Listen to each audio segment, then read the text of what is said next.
Oke, assalamualaikum warahmatullahi wabarakatuh. Jumpa lagi di channel Super MNH.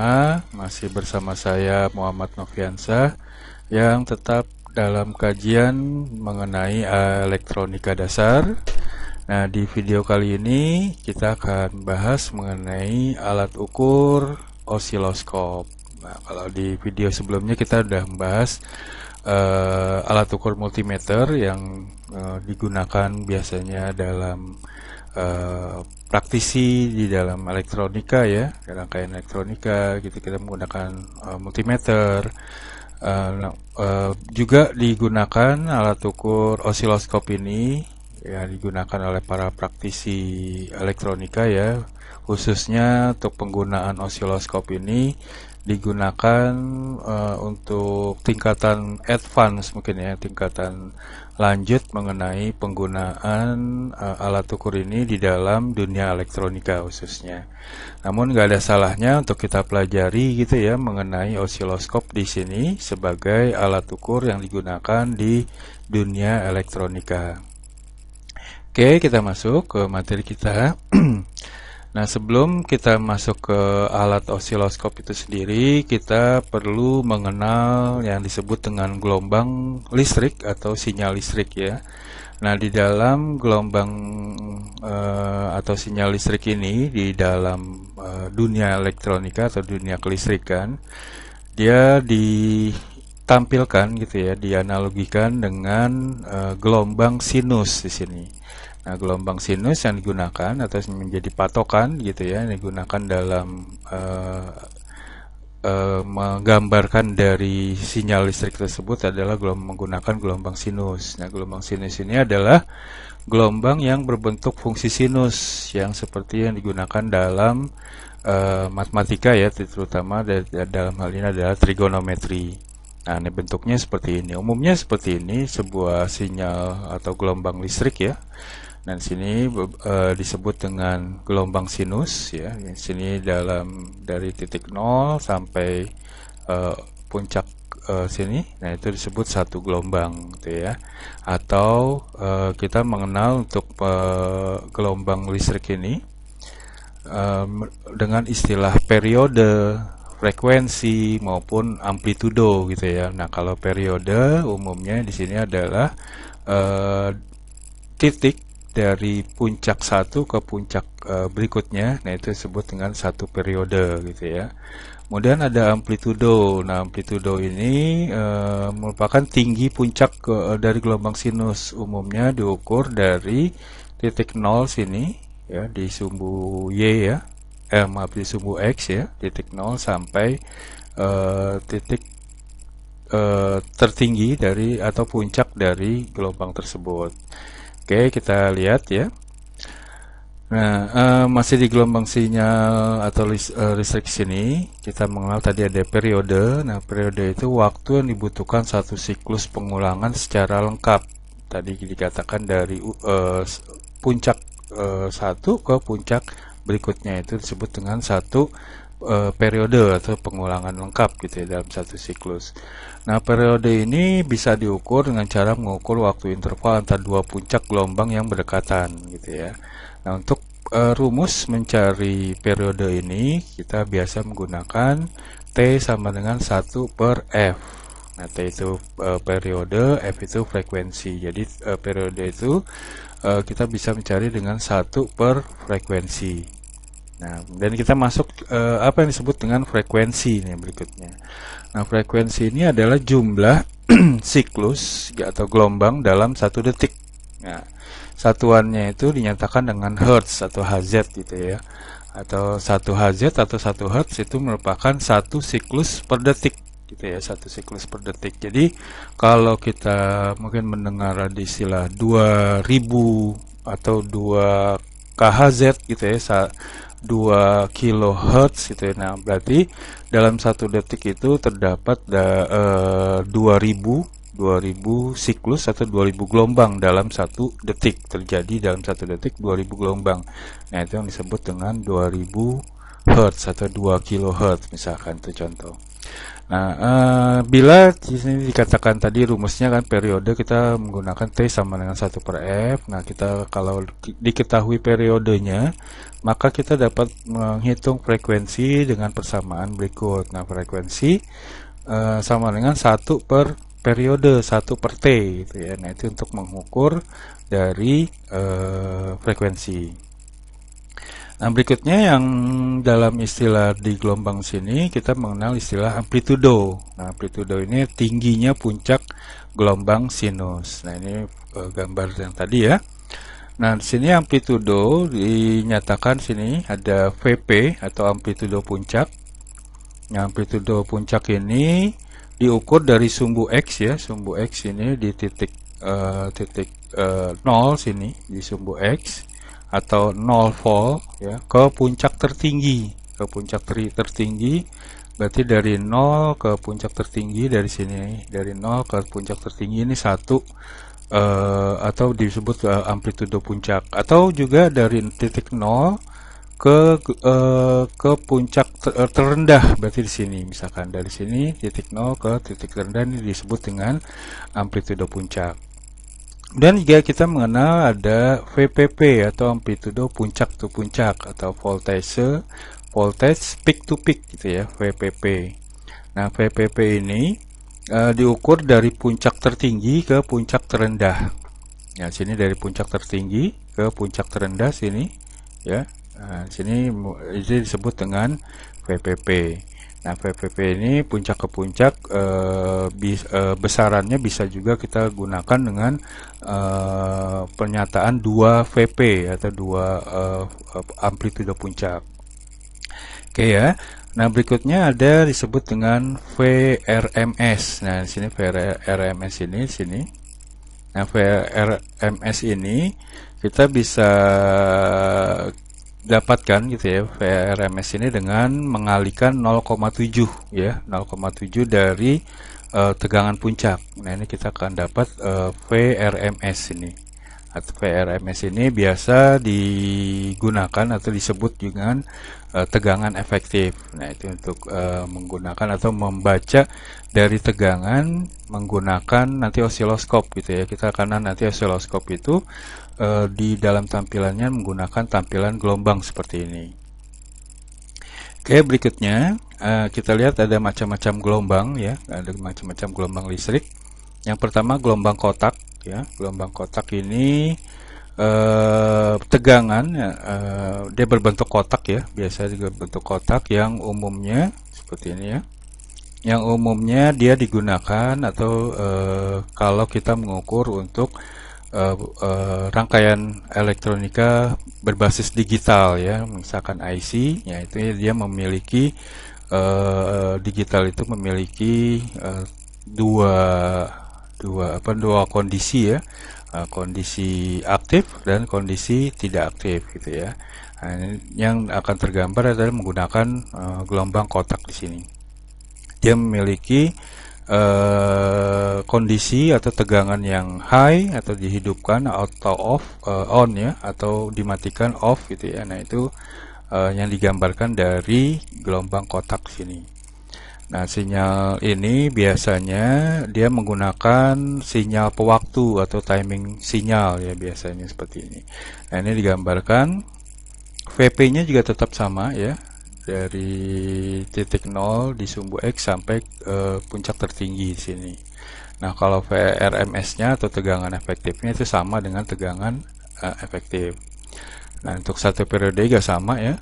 Berarti sini dari titik sini sampai ke satu gelombang sini, atau sini kita sebut satu gelombang ya, atau satu periode. Nah, di dalam gelombang kotak ini gitu ya, kalau kita lihat dia kan dia seperti kotak gitu ya. Nah, saat dia menaik seperti ini, nah, naik seperti ini, keadaannya dari cepat gitu ya, dari posisi minimum ke maksimum gitu ya. Tapi sebenarnya dia tetap memerlukan waktu naik ya, dari titik 0 gitu ya, titik terendah sampai tertingginya. Nah, itu apa namanya, memerlukan waktu tetap. Nah, di sini dinamakan dengan rise time atau waktu naik. Sini waktu naik dari suatu sinyal adalah waktu yang dibutuhkan, gitu. Nilai tegangan berubah dari 10% di sini ya, dari naik saat dari 0 di sini 0% naik ke 10% dimulai naik sampai ke 90 gitu ya. 90 akan naik ke posisi puncak. Nah, ini apa namanya yang terjadi pada sebuah gelombang kotak, walaupun saat kita melihat dari output dari tegangan dengan gelombang kotak ini atau gelombang sinyal digital tadi itu kelihatannya seperti kotak gitu ya, tapi dalam kenyataan di sini sebenarnya ada waktu naik. Nah, yang mirip dengan gelombang kotak itu juga ada disebut dengan gelombang persegi ya. Gelombang persegi itu sama, cuma perbedaannya di dalam gelombang persegi ini dia memiliki kondisi high dan low-nya itu tidak sama panjang. Kalau di dalam gelombang kotak dia kan sama panjang, dia tidak sama panjang untuk apa namanya puncak dengan lebar dari gelombang tersebut.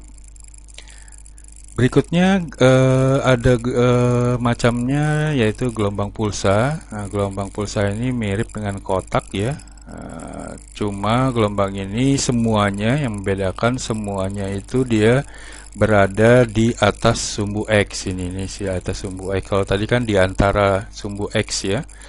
Nah, di sini dia memiliki letaknya itu di atas sumbu X itu. Nah, itu disebut dengan gelombang pulsa gitu ya. Dan berikutnya ada gelombang segitiga. Nah, gelombang segitiga ini seperti ini, dia memiliki tegangan naik atau turun gitu ya, seperti pada gambar, atau disebut dengan rem positif dan rem negatif gitu ya. Nah, gelombang ini memiliki perubahan dari positif ke negatif gitu ya, secara bergantian rem naik dan rem turun sini secara bergantian akan membentuk dari seperti segitiga gitu ya. Nah, untuk gelombang segitiga ini ada juga yang mirip atau sama dengan gelombang segitiga, yaitu gelombang gergaji. Nah, ini dia juga memiliki gelombang atau rem naik dan rem turun gitu ya. Nah, sini yang membedakan dia tidak sama besar. Nah, sini kalau tadi di segitiga antara naik dan turunnya itu sama besar, sedangkan sini ya, sini segitiga di sini sama besar, sedangkan di gelombang gigi gergaji ya, dia tidak sama besar sini. Nah, itu yang membedakan antara gelombang segitiga dan gelombang gergaji. Oke ya, itu sedikit mengenai macam-macam gelombang dan gelombang secara keseluruhan, atau gelombang sinus yang digunakan dalam pembacaan di output atau di tampilan dari sebuah osiloskop. Oke, berikutnya kita masuk apa yang disebut dengan osiloskopnya, seperti gambar di tampilan sini. Nah, itu merupakan sebuah contoh dari satu osiloskop. Nah, apa yang disebut dengan osiloskop ini? Nah, osiloskop ini perlengkapan uji lengkap ya, mungkin alat ukur uji yang lengkap yang untuk penggunaan elektronika misalkan seperti itu, digunakan terutama untuk mengukur ataupun menampilkan dari penunjukan dari suatu tegangan. Kalau kemarin di osiloskop kita mengukur tegangan akan dapat 10 volt, misalkan dia akan tertera 10 volt. Tapi kalau kita menggunakan osiloskop ini akan terlihat bukan 10 volt, tapi berdasarkan dari bentuk gelombang sinus yang terdapat atau yang ditampilkan di layar osiloskop tersebut. Nah, osiloskop ini dapat memberikan informasi mengenai bentuk, periode waktu, atau frekuensi bentuk gelombang voltasenya. Nah, dari osiloskop ini juga kita akan bisa melihat di dalam rangkaian kita, kalau ada cacat, dia akan ada ripple atau cacat yang terjadi atau terdapat dalam bentuk gelombang sinus tersebut. Nah, itu akan terlihat dengan menggunakan osiloskop. Tapi kalau menggunakan multimeter ya tetap, walaupun ada cacat, dia tetap ditampilkan 10 volt misalkan, ya 10 volt. Nah, kemudian berikutnya kegunaan dari osiloskop itu apa aja? Yang pertama bisa mengukur tegangan listrik ya, dan hubungannya terhadap waktu. Kemudian mengukur frekuensi sinyal yang berosilasi, kemudian mengecek jalannya suatu sinyal pada sebuah rangkaian listrik. Juga bisa dengan menggunakan osiloskop ini kita bisa membedakan arus AC maupun arus DC. Itu akan terlihat perbedaannya. Kemudian mengecek noise pada sebuah rangkaian listrik dan hubungannya terhadap waktu tadi ya, seperti itu ada cacat atau ripple. Nah, itu akan terlihat noise pada bentuk gelombang yang ditampilkan di layar osiloskop. Nah, itu macam-macam kegunaan dari osiloskop. Nah, di dalam layar osiloskop ini penting kita dalam pembacaannya ya, pembacaan dari yang dihasilkan dari alat ukur osiloskop ini. Nah, alat osiloskop ini layarnya dia berbentuk ada menggunakan kotak-kotak atau menggunakan sumbu ya. Nah, sini ada sumbu, sini sumbu X dan sumbu Y. Nah, sumbu Y ini atau sumbu vertikal dia mempresentasikan dari tegangan gitu ya. Kalau kita mengukur tegangan dari satu titik ke titik yang menggunakan berapa kotak, nah nanti kita akan bisa mengukur tegangannya. Sedangkan waktunya, berdasarkan waktunya itu ditampilkan melalui sumbu X di sini atau sumbu yang horizontal. Nah, layar osiloskop dibagi 8 kotak skala yang besar dalam arah vertikal ya.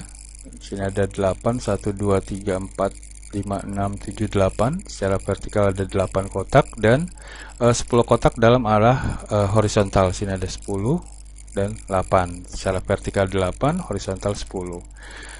Tiap kotak juga dibuat skala yang lebih kecil. Di sini ada, kita lihat di sini ada garis-garis ya.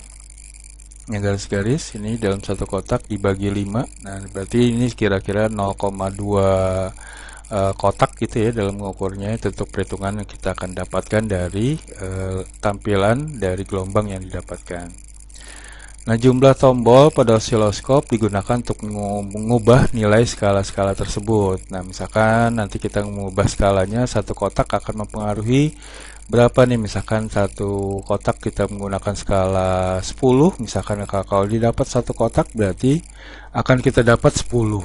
Kalau misalkan dua kotak berarti kalau skala kita 10 yang kita gunakan misalkan berarti hasil yang kita dapatkan itu adalah 20, misalkan seperti itu. Itu untuk menggambarkan penggunaan skala dan yang ditampilkan di layar osiloskop ini berdasarkan pembacaan dari gelombang berdasarkan kotaknya yang kita ukur.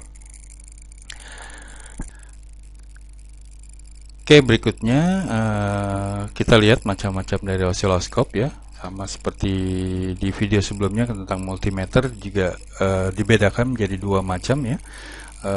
Dari multimeter ada analog dan digital. Kalau analog kemarin tampilannya berupa jarum yang bergerak ya dari skala-skala tersebut. Kemudian kalau digital dia tampilkan melalui LCD hasil pengukurannya. Nah, itu untuk multimeter analog dan digital.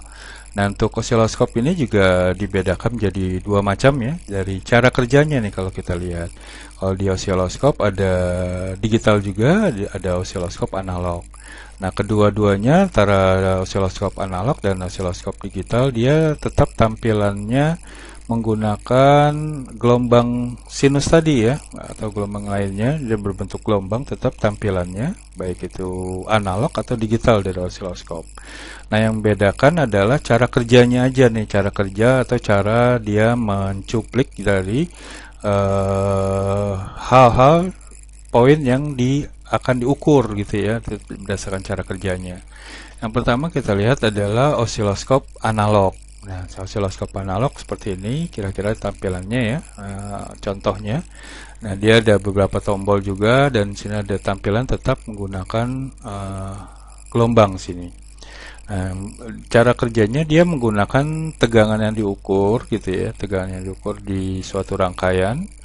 untuk menggerakkan berkas elektron dalam tabung gambar ya, ditabung di tampilan situ, tabung gambar ke atas ataupun ke bawah itu ya, untuk skala X dan untuk sumbu Y-nya itu akan sesuai dengan bentuk gelombang yang diukur. Nah, pada layar osiloskop analog ini akan dapat langsung ditampilkan dalam bentuk gelombang tersebut gitu ya, kalau menggunakan osiloskop analog.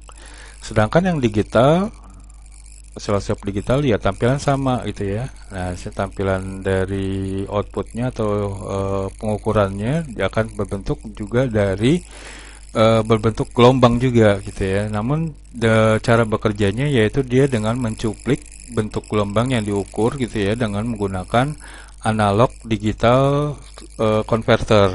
Nah, jadi dalam hal ini gelombang yang ditarik atau dicuplik gitu ya dalam satu pengukuran berbentuk analog, nanti dia dirubah gitu ke dalam besaran digital, dari besaran tegangan yang analog dirubah menjadi besaran digital. Nah, isyarat digital ini kemudian akan direka ulang gitu ya dari alat tersebut, osiloskop tersebut menjadi bentuk gelombang seperti aslinya yang hasilnya dapat ditampilkan pada layar. Nah, jadi tetap antara analog dan digital tampilannya tetap berbentuk gelombang seperti ini. Oke, kalau ditanya mana yang baik antara analog atau digital gitu ya. Kalau dari segi harga, digital tentu jauh lebih mahal dibanding dengan analog. Nah, untuk hasil presisi memang akan lebih presisi hasil yang didapatkan itu adalah menggunakan osiloskop digital. Oke, berikutnya kita masuk ke cara kerja dari sebuah osiloskop. Nah, ini kalau dicontohkan ini adalah sebuah osiloskop analog ya, sini. Nah, sini terdiri dari probnya saat kita mengukur dari suatu titik di suatu rangkaian gitu ya. Kemudian sini ada tabung CRT seperti tabung televisi zaman dulu ya, TV tabung. Nah, ini CRT tampilannya. Dan sini CRT sini ada untuk pengolah gambar untuk horizontal, sini pengolah untuk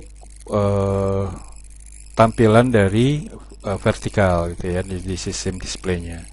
Nah, sini di osiloskop sini terdapat sistem vertikal dan sistem horizontal gitu ya, untuk menghasilkan dari ukuran yang didapat dari saat pengukuran dari sebuah titik di sebuah rangkaian elektronika.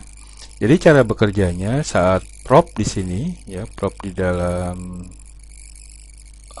yang ada pada osiloskop tersebut, saat kita ukur di suatu titik gitu ya, dia akan mengeluarkan atau menghasilkan untuk diolah pada sistem vertikal terlebih dahulu gitu ya, dengan rangkaian pelemah, kemudian menggunakan amplifier vertikal gitu ya untuk dihasilkan untuk untuk ditampilkan ke CRT. Dia akan masuk ke sistem display yang untuk mengolah dari tampilan vertikal sini. Nah, itu ke CRT.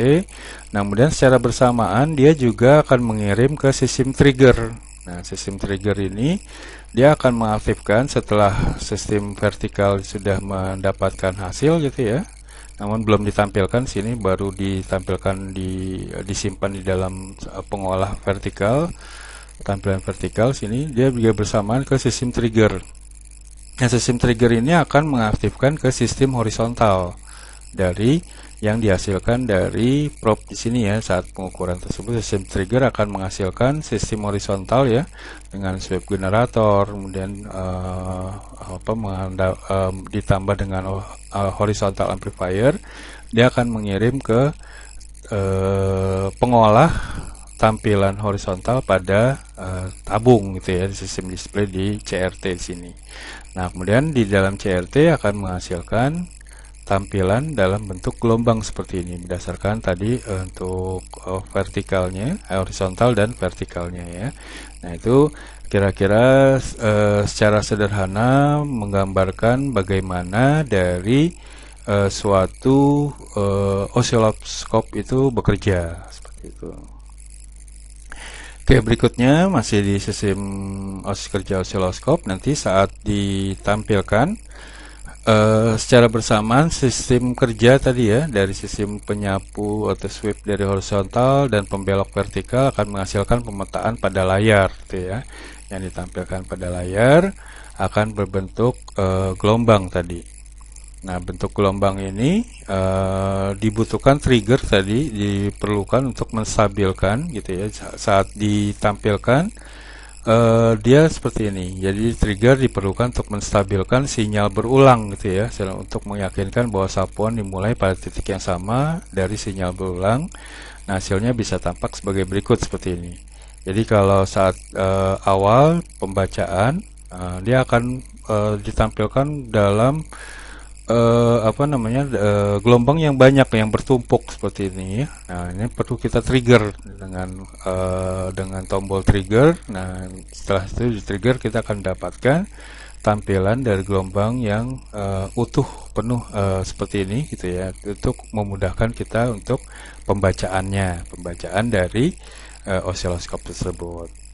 Oke, itu cara kerja dari osiloskop ya. Nah, sekarang kita lihat dari fungsi panel-panel yang ada di dalam osiloskop sini. Sini ada panel pengendalinya ya, panel pengendali. Sini ada kontrol intensitas, kontrol fokus, kontrol vertikal, kontrol horizontal, dan kontrol trigger tadi ya. Nah, sebelum masuk ke kontrol vertikal, horizontal, dan trigger, kita lihat sini intensitas dan fokus. Nah, ini penting, kontrol intensitas dia tidak digunakan untuk membuat tampilan gelombangnya itu menjadi lebih baik atau lebih mudah dilihat gitu ya, karena nanti kita dari melihat gelombang akan kita gunakan untuk mengukur berapa kotak gitu ya dalam pengukuran gelombang yang terbentuk untuk perhitungan. Nah, untuk itu, untuk lebih memperjelas gitu ya tampilan dari gelombang yang dihasilkan, kita menggunakan kontrol intensitas dan kontrol fokus di sini. Nah, kontrol intensitas gunakan untuk mengatur intensitas cahaya gambar gelombang yang ditampilkan pada monitor osiloskop ya. Nah, bila ditambahkan dengan kecepatan sapuan pada osiloskop analog ya, maka harus meningkatkan pula tingkat intensitasnya, ketebalannya seperti itu ya. Nah, juga ada fokus. Nah, ini pengendali fokus atau kontrol fokus gunakan untuk mengatur ketajaman gambar gelombang. Nah, gambar gelombang yang dihasilkan pada monitor osiloskop di sini. Nah, umumnya untuk kontrol fokus ini dia hanya terdapat di osiloskop analog ya. Kalau digital umumnya dia sudah langsung terbentuk dengan baik seperti ini.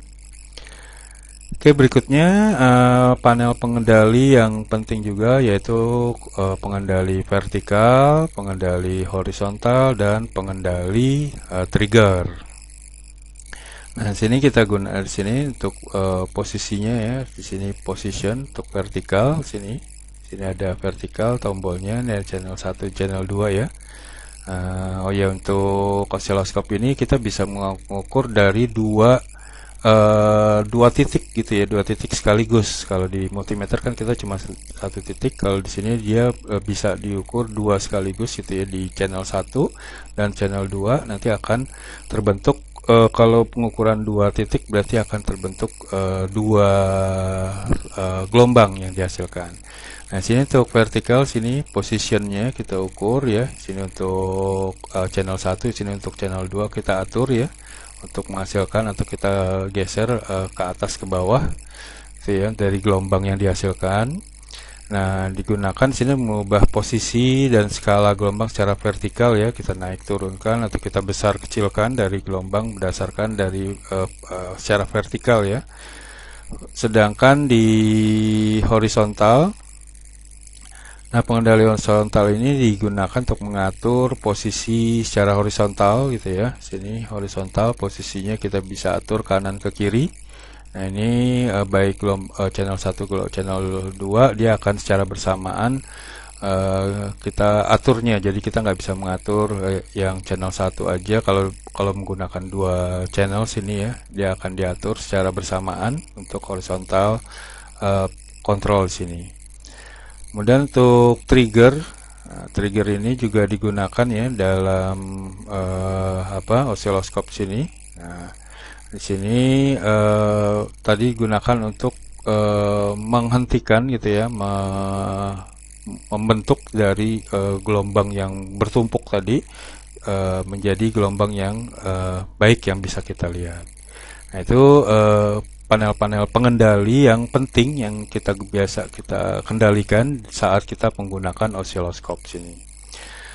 Nah, kemudian sini dalam pembacaan dari osiloskop ini kita mengenal ada alternate display dan chop display. Nah, alternate ini dan chop ini digunakan kalau kita menggunakan tadi dua channel sekaligus ya pada osiloskop.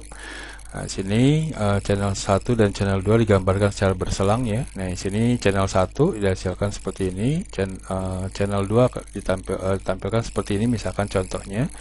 Nah, ini kita bisa menggunakan alternate display. Nah, pada osiloskop analog ya umumnya bisa dua kanal tadi. Dan juga menampilkan dua gelombang sinyal tersebut secara bersamaan. Nah, mode alternate ini atau bolak-balik ini menggambarkan setiap kanal secara bergantian. Nah, mode ini digunakan dengan kecepatan sinyal dari medium sampai kecepatan tinggi. Nah, skalanya untuk time per diff-nya itu diset pada 0,5 millisecond atau bisa juga lebih cepat. Atau bisa juga kita menggunakan chop display di sini. Nah, tampilan chop display ini yang ditampilkan secara berselang sini ya. Dia menggambarkan dengan mode chop ini menggambarkan bagian-bagian kecil pada setiap sinyal ketika terjadi pergantian kanal ya. Karena pergantian kanal terlalu cepat untuk diperhatikan sehingga bentuk gelombang tampak kontinu, itu akan bergerak gitu ya. Sedangkan kita untuk mengukur kita perlu kestabilan gambar ya seperti itu ya. Nah, untuk mode chop ini digunakan sinyalnya lambat dengan kecepatan sweepnya 1 millisecond per bagian atau bisa juga di bawah dari 1 millisecond tersebut. Oke, berikutnya yang gak kalah penting ini adalah probe sini. Probe ini gunakan untuk mengukur ke titik yang akan kita ukur ya. Nah, akan kita ukur sini ada probe yang di sini ada bisa kita ukur berbahan logam yang bisa dilakukan pengukuran. Sini hooknya yang bisa dilepas, bisa diganti kalau kita menggunakan pelindung IC ataupun menggunakan capit buaya sini ya. Nah, ini probe-nya sini, kemudian ada kabel. Nah, kabel sini ada konektor BNC yang kita hubungkan ke osiloskop tersebut. Nah, ini tambahan aja ada alat pengatur atau master ring-nya. Nah, probe ini kabel penghubung yang ujungnya bisa diberi penjepit atau bisa yang lain ya, penjepit, hook atau capit gitu ya, dan lain sebagainya. Dengan penghantar yang berkualitas yang biasa dari logam tadi ya sini ya, yang dapat meredam sinyal-sinyal gangguan seperti sinyal radio ataupun noise yang kuat. Nah, probe di sini didesain untuk tidak mempengaruhi rangkaian yang diukur ya. Nah, hambatan yang keluar dari osiloskop mungkin saja membebani rangkaian yang akan diukur, namun itu bisa kita minimalisir gitu ya, pengaruh pembebanan dengan menggunakan probe peredam atau probe pasif yang digunakan adalah peredaman sebanyak 10 kali. Nah, di sini probe yang digunakan. Nah, probe pasif ini berguna sebagai alat untuk tujuan pengujian tertentu dan troubleshooting ya, saat kita melakukan pengujian terhadap suatu rangkaian elektronika misalkan. Oke, berikutnya kalibrasi osiloskop. Nah, ini penting, kalibrasi ini kita lakukan sebelum kita menggunakan dari osiloskop itu sendiri. Nah, osiloskop yang akan kita ukur untuk hasil yang lebih presisi lagi. Nah, perlu kita saat penggunaan awal, saat osiloskop itu dinyalakan, kita ada baiknya menggunakan kalibrasi ke titik 0 ya, ke titik kita ukur gitu ya, dalam berdasarkan dari sumbu X ya gitu ya. Nanti di titik X nanti kita lakukan kalibrasi di sini. Nah, sini kabel konektor di probe sini ya, kita masukkan kabel BNC di channel 1 atau channel 2 ya yang kita gunakan ya. Boleh salah satu atau kita boleh gunakan channel 2. Boleh aja channel 1 ya. Kita tekan dan putar sini. Nah, kemudian untuk kalibrasi di capit buaya merah kita pasang di di bagian kalibrasi osiloskop. Kita klik capit dengan capit buaya ya, kita capit buaya.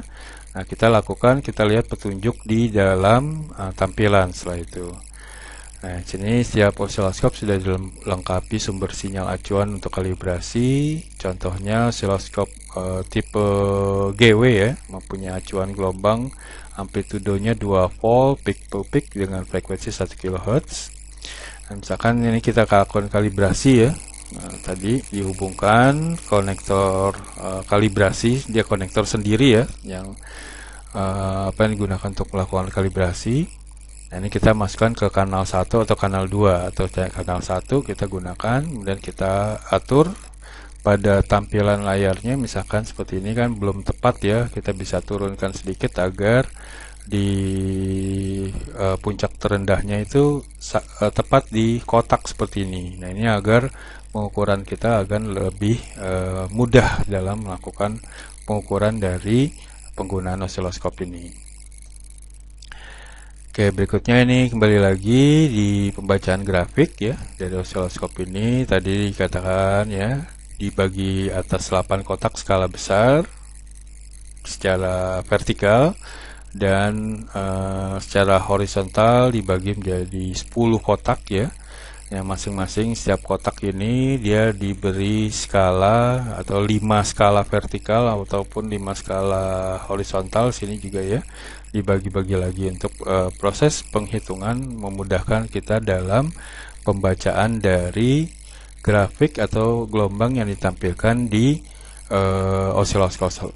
osiloskop tersebut. Nah, ini penting ya dalam pembacaan grafik ini, kita dalam menggunakan kotak dan skala kecil tadi untuk memudahkan penglihatan kita ya dalam pembacaan berapa kotak atau berapa kotak koma berapa gitu ya berdasarkan skala kecilnya. Nah, itu untuk perhitungan kita mendapatkan hasil yang diukur menggunakan osiloskop ini. Oke, mungkin itu aja ya pengenalan dari materi saya mengenai mengenai osiloskop ini. Nah, di video berikutnya ya, atau video mengenai osiloskop ini juga saya akan memberikan simulasi bagaimana menggunakan osiloskop. Namun kita menggunakan simulator yang saya gunakan adalah Proteus, aplikasi Proteus yang digunakan untuk mensimulasikan bagaimana kita mengukur suatu rangkaian elektronika ya. Kita simulasikan dengan Proteus, mengukur rangkaian elektronika dengan menggunakan osiloskop simulator ya yang ada di Proteus tersebut. Nah, itu kita bisa gunakan sebagai panduan saat kita nanti menggunakan osiloskopnya secara aslinya ya, secara bentuk fisik dari osiloskop tersebut.